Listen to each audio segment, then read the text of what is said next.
the next session, designing the process to deliver excellent AV projects. The session will be held by Rhythm Arora, Chief Technical Officer, Qubix Technologies, who will provide insights on steps to engineer a great AV project, building how to structure the teams, responsibilities, documentation, and more. Rhythm Arora is the experienced technology architect with a demonstrated history of working in the audio-visual, IoT, and information technology industry. He is skilled in workspace technology, collaboration, acoustics, and electroacoustics, C++, advanced home automation systems, and professional home theaters as well. Please put your hands together for Mr. Rhythm Arora. I would like him to begin the session.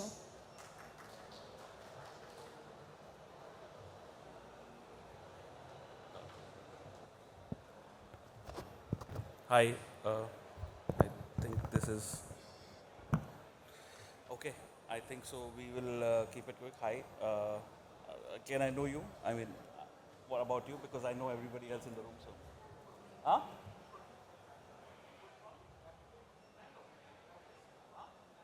Oh, Mangalore. Great, great, great, great, great.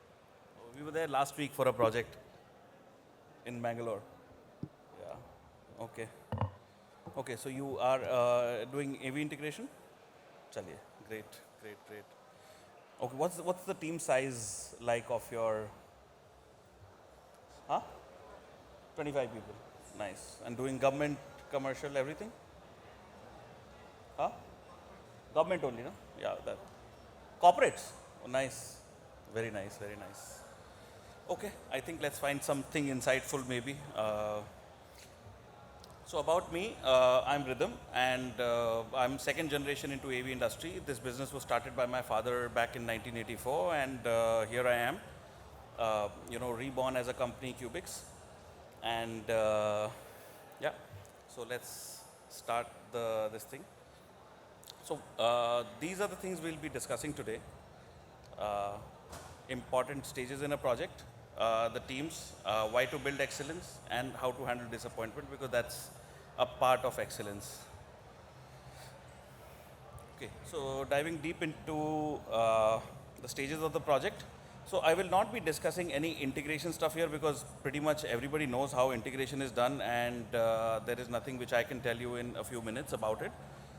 So I'm just going to be sharing some experiences which we have gained in the last, maybe last 4-5 years on what are the stages and what all we should take care as integrators in those stages, so that just the customer expectations and delivers, it's just delivered well. Coming to the pre-sales phase, we consider it at least in AV or in technology, this is the most important phase of our project. This is the time we get to know the customer, we start interacting with them, most of the sale is done in this stage. It's only after that there's just some sort of pricing formality, but if the customer is convinced at this phase, they are definitely buying. So, we should detail out everything as much as we can. And we always have, we have burnt hands with providing the best solution at many times, but what has always worked is always something which works, something which we are confident and something which we think will work, which we will be able to make work. Sometimes we have tried giving clients something which is way too ahead of its times, but we ultimately realize that the client has no appreciation for any science. It's only at the time of discussion, there will be a lot of things, they'll be asking so many things, but at the end of the day, it should be a very, very workable solution, because we don't need to go back every time over there to see or to handle their complaints and say, oh, we were trying to achieve something so ahead, but we have not been able to achieve anything simple as well. Another thing we really want to take care at this phase is that sometimes the guy who's discussing the solution with us is going to be never using that system. It could be a completely different guy. The user will be completely different. User may be an IT guy, maybe a purchase guy, maybe somebody, the buyer. But somebody, when you install the system, when you see the user is a completely different guy. So there's a very big mismatch, and the client never accepts their fault in that. So we have to do it. Another thing is we have to really control. When we come to a show, we see so many things, so many features, so many things we see, but even the customers also ask, they're all the time on the internet, they're asking for 500 things. I would always suggest give the features they need, and that's our responsibility as a professional to gauge the features they need and not what they want. They may want wireless charging for all places and so many other things. But we have to it's a part of our job in pre-sales to kind of control what they ask for and shoot those things down which will not work 100% at that time. I'm not saying we should not do high-tech projects, we should do high-tech projects, but they should work. They should be on the proven edge of the technology. Okay. So once the pre-sales is done and if the contract is awarded, basically a confirmation. So this time I would consider is the time between, after confirmation, before purchase order. This is the time to spell out all the expectations we have from the customer. And it's generally before PO, because once the PO is printed, there is nothing, the customer also, if they even want to help you, they can't help you. So the payment terms, retention terms, what is the billing format, what are the documentation they need, any insurance. Nowadays, so many PMCs, so many times people are just pulling in words without even knowing, I want contractors all responsibility, I want workman compensation, I want indemnity, and then when you go get a quote, it's going in lakhs, it's going to 3-4% of the project. So we have to kind of discuss this out before they print anything like that on the PO. Storage is another problem, especially for under construction sites where there's a lot of civil construction going on. Customers will, if it's a office fit out, usually you may get storage. But if it's a building which is in construction, they may ask you to build your own storage, which may cost a lot of money at times. It may not be possible. So that needs to be discussed at this stage. We have recently started seeing a lot of PMCs and project sites started deducting power, electricity, water, housekeeping charges from the final bill. So at the end, once you finish the project, there's a 2 to 3% deduction with, like, they would just on a pro rata basis divide the total amount of construction electricity used and they would put it into the integrators. They just deduct it from there. And then you have to go and fight on it. Once it's done, it's very difficult to get that money out. It's going 3%, 4% of the order value is not a good idea. Yes, if you were a civil contractor, you have used considerable amount of electricity and water and housekeeping, but an AV company has used nothing like that. But they would usually divide it on, let's say the project is 100 crores, your BOQ is 5 crores, so 5% of all charges are yours. So that needs to be really handled at this stage. Another very big situation nowadays is that OEMs are giving warranty of 5 years. So customer expects the integrator also to come in for 5 years and service the whole thing. So that needs to be really communicated at this stage, that listen, OEM warranty is OEM warranty. My warranty is a DLP, is a defect liability period. It could be 6 months, it could be 1 year, usually 1 year in practice. So that really needs to be spelled out at this stage. They must not write that 5 years AMC, warranty, O&M, everything you have to do. Another thing is who signs what, who signs the bills, who signs the drawings, who signs the delivery. That really needs to be defined at this stage. The important dates of the project, which of course when we ask them, they will always give wrong dates, but at least we have to have them mentioned on the thing. So, okay, so next, once we move ahead on the contract stage, we go on to the kickoff meeting stage. I always say that whenever we go for a kickoff meeting, you will find a new set of people, new set of stakeholders on site. They really need to be, very this thing with us. We have to verify everything, super standard stuff. We must attend this meeting with the maximum number of people possible. So if you have a CAD guy, whoever possible you can take to the site, please take it. Whoever is going to be involved in the project, of course. From the team side, they get to see what's happening on the ground, and from the customer side, they also see that you care. They must feel that if they have given you the project, you really care about them and you have come with full force. And, because for every customer, their project is very, very special. You may be doing hundreds of projects, but for that customer, even if it's a small project, try to go as many people. They must know you care. They must feel that, yes, they believe in it. Of course, site challenges, sometimes elevator, sometimes something, sometimes Mathahari, sometimes whatever can identify at that time. Minutes of meeting are very, very critical to be noted in that meeting, because it could be that a significant part of your BOQ changes after this meeting. It could be some TV sizes changes, it could be some mounting may change. So that's all part of this meeting, and you need to go back into approvals. The relationship with the customer is very new at this stage, so you have to minute it and send it. Later things happen verbally, but at this stage it's always good to minute it. Then we come to the planning stage. We must distribute very realistic responsibilities amongst the team. 3 phases: pre-wiring, passive, active. Pre-wiring, complete all the wiring. Passives, let the customer finish all the work, let them make all the partitions, let them make everything, let them finish the furniture work, do the brackets, mounting. Passives, once site is near dust free, start installing the actives. Prepare a real delivery schedule with real lead times, which is internally very internal to the team. It may not be shared with the customer because customer will always ask for very unrealistic delivery schedule, sadly. So real delivery schedule, confidential document, stays within the company. If you need any external help, external vendors, it could be a programmer, it could be any consultant, it could be any manpower vendor, anything, any fabricator, plan it at this stage, book them, get them, because they may not be available all the time. And we must keep track of the following dates. The most important date is do not ship before date. Site is in construction, we have shipped the material, they are not ready to receive it, and we don't have nowhere to go with that material. So do not ship before date is really, really important. Customer targeted handover date is absolutely not important because their target is always incorrect. Like out of 100 projects, if I have done 99 projects, the date was at least minus 15, minus 20 days before the site was even ready. So, but we must keep it still. It can be useful if you deliver the material around that date, so you can tell them that, listen, we had to deliver it because you have given us a date, but a real handover date is something which your team will tell on the site. They will see, they will get to know from the other people around. And then there will always be a time which customer will keep. Usually most of the big customers will keep about a week or something in between the handover date when the facilities and admin takes handover versus when the users actually move in. So all these dates, and during this time AV can fully work, no problem. And this is actually the time when AV work will happen, between the real handover date and the move-in date.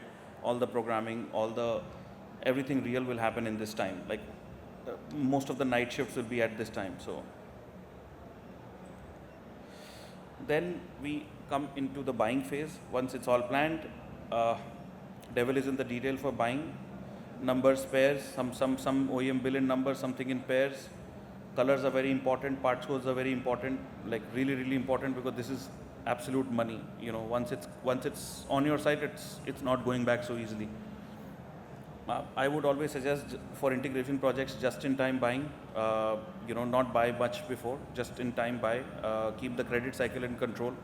Buy as late as possible. Also, kind of keeping the warranty shelf in control. Lead times given by the suppliers may be incorrect. We cannot completely believe them. Last year was a very big problem. Last year was a different problem, that they would say 6 weeks and would not even give it till 10 weeks. This year it's a different problem, that they will say 6 weeks but deliver it in 1 week. So they may be incorrect. So we have to really, really manually monitor all of them. We can optimize shipping cost of items like displays, mounts, brackets, which are heavy, by choosing a supplier very, very close to site. Displays and everything is available pretty much all over the country, so that can really help. I would always suggest to prioritize better terms over better price. There may be some supplier who may be able to give the cheapest price, but then the terms may not be so favorable. So better terms, in a longer run, better terms will help you more than better price. The difference will be minor, but a better term, a better supplier is always better than somebody who will not even listen to you, who will not even adjust with you. Sometimes things go really, really bad. So supplier with better terms is always better. Packing list is important, especially for custom items. We must see what came, what went, because you are sitting somewhere else, you don't know what's happening, where it's happening, so they must be checked. Okay, so now we get to the billing phase. So every customer may have their own expectations on how they wish to receive the bill. Somebody wants RA bill, somebody wants item bill, somebody wants percentage bill. You know, there is no definite count of the number of ways people want an invoice. So that must be discussed with them, maybe by sending them a pro forma or sending them some email. And it will not be so easy. They usually don't tell so easily, but you know, we have to get that sorted, because nowadays cancelling a bill is a very, very difficult thing. So it must be fixed to start with. Proof of delivery is to be maintained, usually never asked, but if something goes here and there, you know, this document really, really helps. E-way bill as well, even after submitting your bills, after them getting accepted, even after a month or so, you can receive a request from customers, some compliance team saying that, listen, you know, we need e-way bills of that, and you need to provide them before we make your payments. So we must do, I mean, even if it's a small shipment, big shipment, not required, just keep cutting those e-way bills and keeping them with you. Scan and signed invoices. Customer is at multiple layers. Somebody is signing it. Everybody has customer stamp. So whenever they sign, weekly basis, fortnightly basis, depending on the length of the project, scan them, just keep dumping them onto customer's email. This has helped us before, where you know, customer, especially some Indian customers, will always say that I never received the bill, so I don't owe you payment. So, but we still have a stamp and sign and everything. So we keep just sending them emails. Even if they don't reply, it's fine. We just send, like after 1 week, 10, 12 invoices, just sign and send them. If you're an MSME, we must announce it to the customer. And I would always suggest to bill separate services in a separate invoice. Some customer accounts teams will always say, you know, that if you have service in the same invoice, they would want to deduct TDS on the whole invoice, including product and service. So always service separate. Service, sometimes they would always ask for some documents for service. So you know, there can also be a certificate of payment and other complications related to service. So suggested to bill service separately. Now comes the integration phase, just touching high level stuff, not related to exactly what we technically would do, but I would say geometry of installation is very, very important. You know, it has to be absolutely straight, spirit level, laser, whatever it takes, height, spacing between the things, it's really, really important. Serial numbers, IP addresses, passwords of each item should be written at this phase. It is very difficult to take them down later, especially if you're installing speakers in the ceiling, devices inside, behind the TV. It's very difficult. It'll take you complete reintegration effort to do that. Test all major equipment before installing, only major, not everything. Over-label the cables. You know, we all know that the kind of installation manpower we have in India, you know, they're not the most educated ones. And when something goes, when there's a fault or something like that, these labels help a lot. And I would say over-invest in tools. There are plenty of tools available, really good ones. Some active tools, some passive tools, best crimping tools, best fluke testers, HDMI testers, cable testers, speaker testers, everything. You know, I see people using it very less, but really, really helps.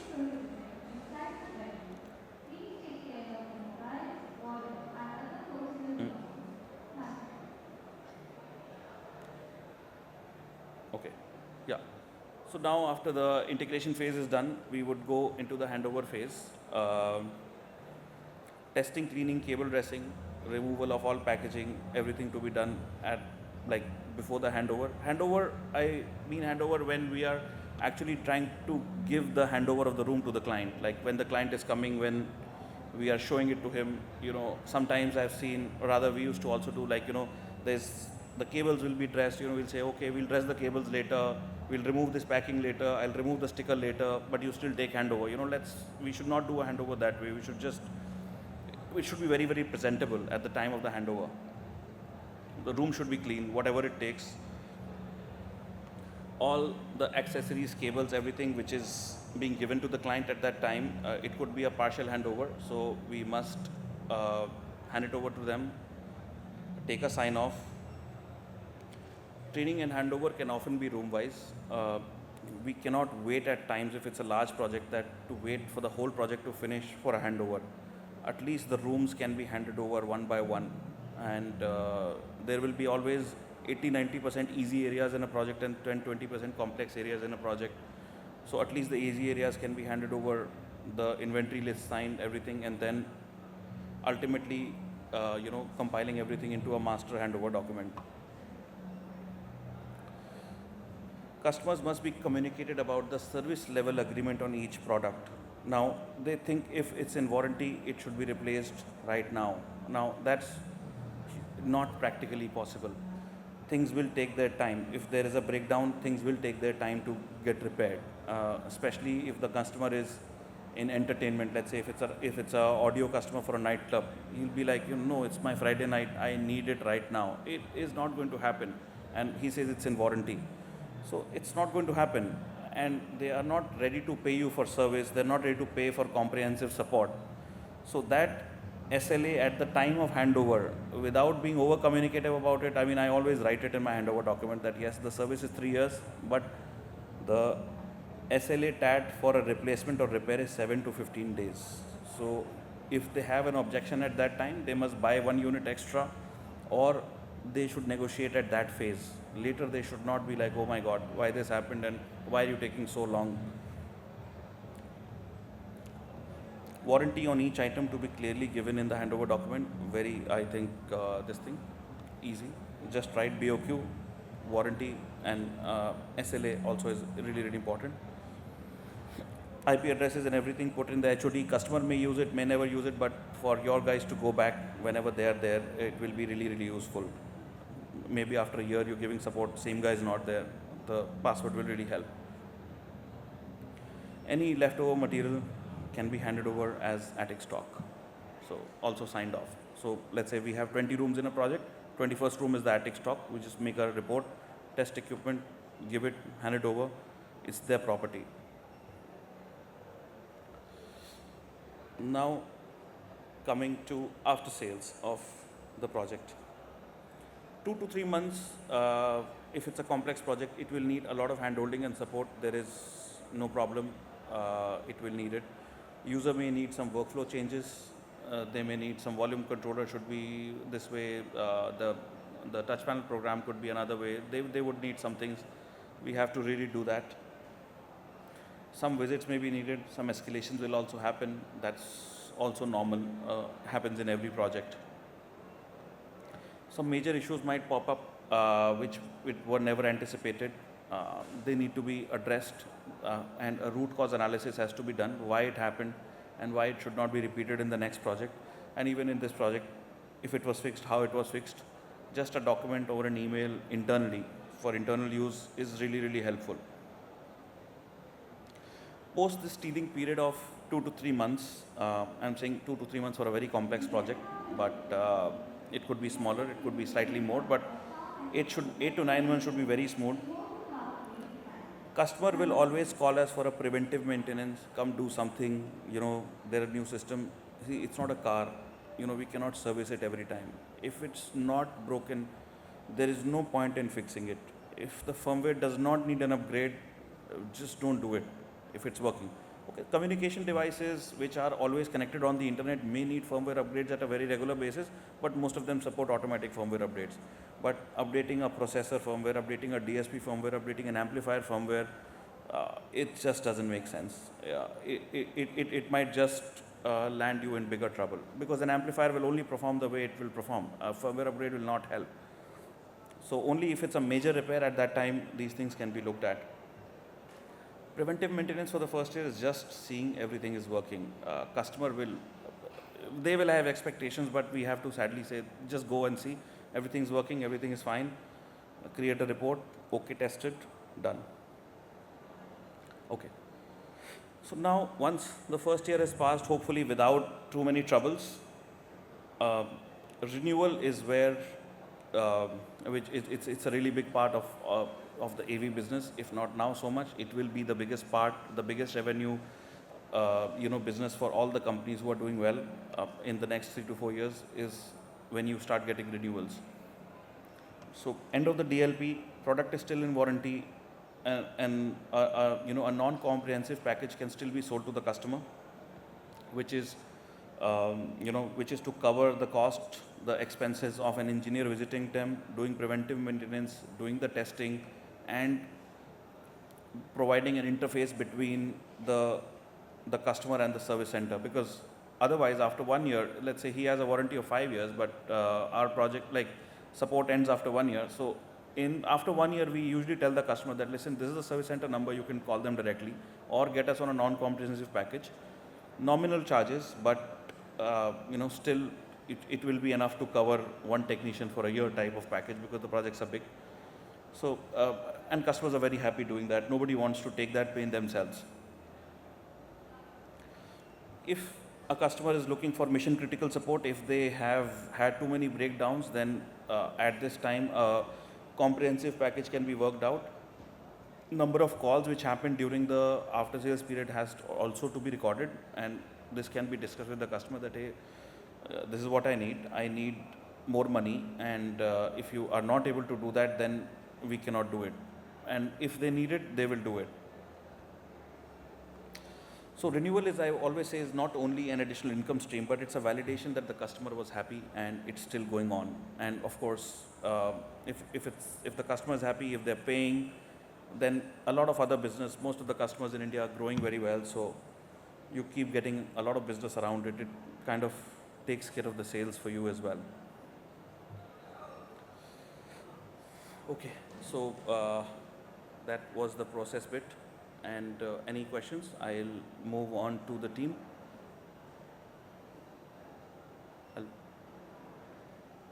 Okay. So for the team size, I have 2 slides. See one slide and then I'll do the other slide. This sort of a team is a luxury. If you can have it, if you can afford it in a mid-sized project, nothing like it. It usually happens after many years, and it took us many years to reach a team size of this. So what the suggested team size is this. So the first 3 can be one person completely for the longest time. Project manager, design engineer, technical lead. The skill set required is not very different. One person can take over these 3 things very easily. For procurement, you definitely need somebody else because it needs a lot of go back and forth. But to start with, an accountant can be a good procurement guy. You don't need a procurement specialist until the project is going in, maybe going 5 crores plus. It can be handled by one person. Installation team, yes, definitely required 3 to 5 people. In fact, more and more people. These are inexpensive people, usually doing drilling, cabling, things like that. Can have as many people. Now, integration guy, training, quality assurance also can be completely one guy. Even the client account manager also can be the same guy, or it could be the owner, procurement manager. So basically, having 7-8 people is a luxury, but all this can be done in 2 engineering people and 2-3, you can technically call it technicians or laborers. So that's about it. Anything can be managed in that. Project manager, simple role, oversees everything. So this is when you start breaking out the responsibilities. These are the roles for a project manager. Very simple. I think, just a coordinator, gets on top of everybody, just gets things done. Design engineer would usually do the schematics on the pre-sales, post-sales, shop drawings. Will work with the CAD team, make things happen. Just make sure that it works with the installation team, give them training. Technical lead is the guy who's on site, who is looking at all the technicals. If there's some fabrication, some customization, can do that. Usually pre-sales and technical is, this thing is the same guy for a very long time in most of the companies. Procurement specialist, just an accountant would do to start with, but somebody who's doing it for a long time, who already knows the people, knows where the suppliers are, should just do the job. Not too many special skills, technical skills required for this position. Installation team should be good, should be ready to work day in, day out, should not be very expensive, and should be completely on your roles. Should be basic trained on safety, basic trained on electrical, crimping, drilling, that's all. And should have good safety gear, safety shoes, jackets. Even if it's a small site, it really works well. Integration specialist or a programmer, somebody who can just put things together, usually needs to go in 2 to 3, just for 3 to 4 days at the end of the site. Some integration specialists can also be outsourced. There are some good ones available in the market, which many companies use when they don't do so many projects. I mean, you have to have integration specialist and programmer full-time if you have that much work. Training and support team, the sales team can double up as the training and support team. So usually we would have the sales team take the handover from internal technical team. They would then, the sales team then would in turn explain it back to the customer who they took the order from. So we do an internal handover of sorts, and then the sales team hands it over. So the customer told their expectations to the sales team told it to our team, internal team did it, handed the whole thing over, because internal team's communication, the technical team's communication is not that great so much. So give it back to the sales team gives it back to this thing. Quality assurance specialist, I hardly think any Indian companies will be using quality assurance specialist, but as the owner of the company, you have to be the quality assurance specialist of the project. You have to go check everything, see, before handover, get it done, because nobody will do it better than you. Of course, when the company is much larger, you will be able to have people, but they would be just playing double role of a QA specialist. The dedicated QA specialist is not that much. Client liaison account manager is the sales team. All throughout, it could be a sales ops person who could join in later, who would be doing the billing, talking to the customer for payments and things around it, and just be one point of contact for the customer. It can be a junior guy, who was assisting the sales guy at the time of the project, and then can be with the customer throughout as a concierge until the end of the project. Coming to the end of it, tips for excellence is what I say. Attention to detail, very important. We have to see everything is very detailed, everything is properly, completely done, everything we should know about the project. Next is we have to also be updated. At no point of time customer should feel that they know better than you. The day they think that you may have done the best project, but they will lose confidence in you. So attending shows, being on the internet, reading about it, staying updated is a very important part of it. Even if you use it or not, but you should be the smartest AV guy in the room when there's a customer sitting in the room. We should be client-centric. Sometimes client makes a lot of mistakes. We have to also see that they are also an organization. We have to sometimes adjust, make things happen, and just let some things go. Sometimes let some money also go in terms of they want some upgrade, some cable, something. You can do that. And we have to work very closely with the vendors who are on site.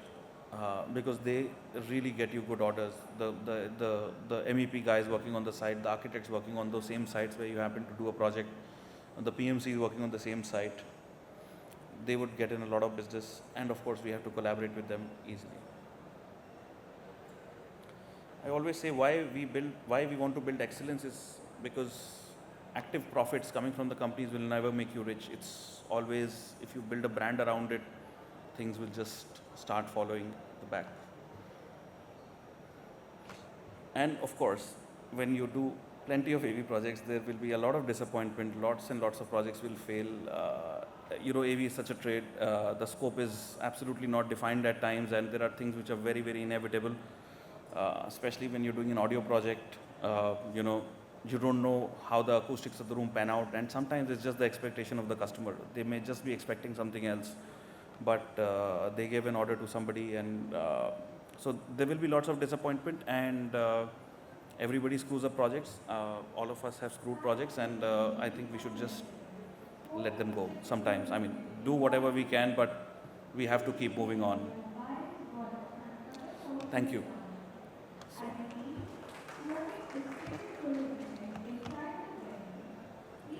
I'm any Q&A? Otherwise, I'm sorry. Yeah.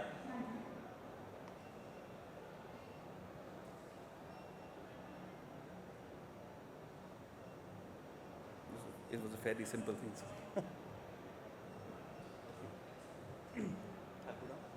No, once again. Thank you so much, sir, for your wonderful words. And I would like to request Ms. Smita Rai to give a token of appreciation. Audience, please give a huge round of applause for Mr. Arora.